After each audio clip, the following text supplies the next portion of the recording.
नमस्कार, देख रहे हैं आप न्यूज 18 और मैं हूं आपके साथ अंजलि मलिक। उत्तर प्रदेश में निकाय और उपचुनाव का शोर थमा तो 24 के लिए अब बिगुल बन चुका है। निकाय के नतीजों के बाद से अब राजनीतिक दल लोकसभा चुनाव के लिए खुद को तैयार करने में जुट गए हैं। एक और जहां भाजपा है अकेले के दम पर विपक्षी तमाम दलों को कड़ी चुनौती दे रही है, तो वहीं विपक्ष भी इस बार कोई गलती नहीं करना चाहता और हर हाल में भाजपा को सत्ता से बाहर का रास्ता दिखा देना चाहता है। लेकिन जितनी चर्चा निकाय के नतीजों की है, उससे ज्यादा चर्चा अब लोकसभा चुनाव में गठबंधन की हो रही है कि आखिर भाजपा के खिलाफ विपक्ष क्या कुछ रणनीति तय करेगा। और जो दल यूपी के 22 के विधानसभा चुनाव के नतीजों के बाद बिखर सा गया था और बाकी बचा निकाय चुनाव में बिखर गया, तो क्या अब 24 में भाजपा को हराने के लिए साथ आ जाएगा? ये बड़ा सवाल अब खड़ा होने लगा है।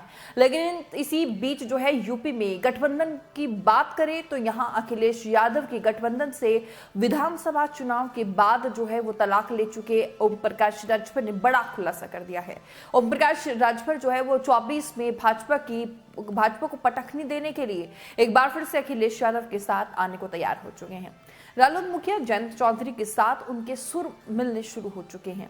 लेकिन राजभर जो हैं वो ऐसे ही नहीं महागठबंधन का हिस्सा बनने को माने हैं, तैयार हुए हैं। राजभर की एक बड़ी अपनी शर्त है।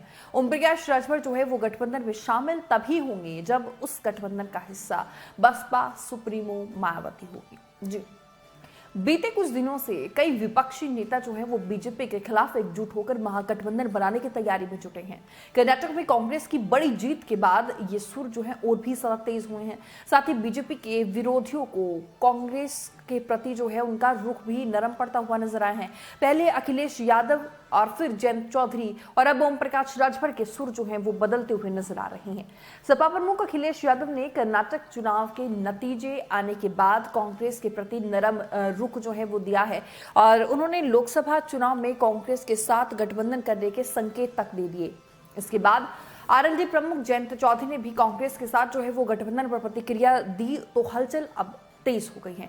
उन्होंने कहा कि कांग्रेस बेहतर कर रही है, कांग्रेस विपक्ष का रोल जो है वो अदा कर रही है।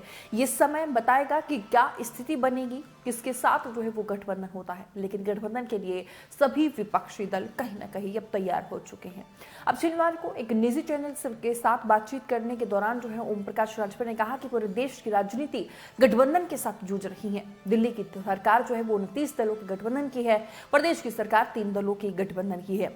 सब गठबंधन से जूझ रही है, तो समय आएगा तब बताएंगे गठबंधन तो ये होगा, ये तय है।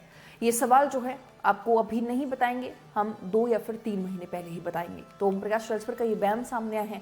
इससे पहले भी उन्होंने यूपी में अखिलेश यादव के साथ जो है वो गठबंधन के संकेत दिए थे, लेकिन इसके लिए उन्होंने सपा से मायावती और कांग्रेस को साथ लाने के लिए भी कहा था। अब उन्होंने कहा है कि यूपी की राजनीति में मायावती को मंच पर लाना है और अखिलेश यादव, नीतीश कुमार और सोनिया गांधी मंच पर आ जाएंगे। अगर ये 4 लोग जो है वो मंच पर आ जाते हैं, उसी दिन हम उनके मंच पर रहेंगे। सुभाषपा प्रमुख ओम प्रकाश राजभर ने बता दें आपको कि ये बड़ा दावा किया है और आरएलडी के साथ जाने के भी बड़े संकेत जो है वो राजभर ने दे दिए हैं।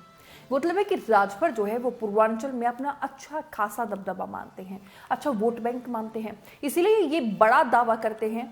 वहीं 24 के गठबंधन को लेकर जो है वो मायावती पहले से ही ये क्लियर कर चुकी है मीटिंग के दौरान, जब उन्होंने निकाय चुनाव के लिए मंथन किया था कि वो अलग ही चुनाव लड़ेंगी, अकेले अपने दम पर चुनाव लड़ेंगी। अब सवाल बड़ा खड़ा होता है कि विपक्षी दल किस तरीके से मायावती को एक मंच पर ला पाएंगे, क्योंकि जो एक शर्त राजभर ने रखी है, ये एक बड़ा राजनीतिक गलियारों में इस पर चर्चाएं तेज है। इस रिपोर्ट पर आपकी क्या राय है वो जरूर कमेंट बॉक्स में रखिए। क्या है जिस तरीके से विपक्षी दलों का जो महागठबंधन बनने वाला है वो काम कर पाएगा 24 में? कमेंट करके जरूर बताइएगा। मेरे साथ इतना ही, ऐसे तमाम खबरें देखने के लिए बने रहिए न्यूज़ 18 के साथ। नमस्कार।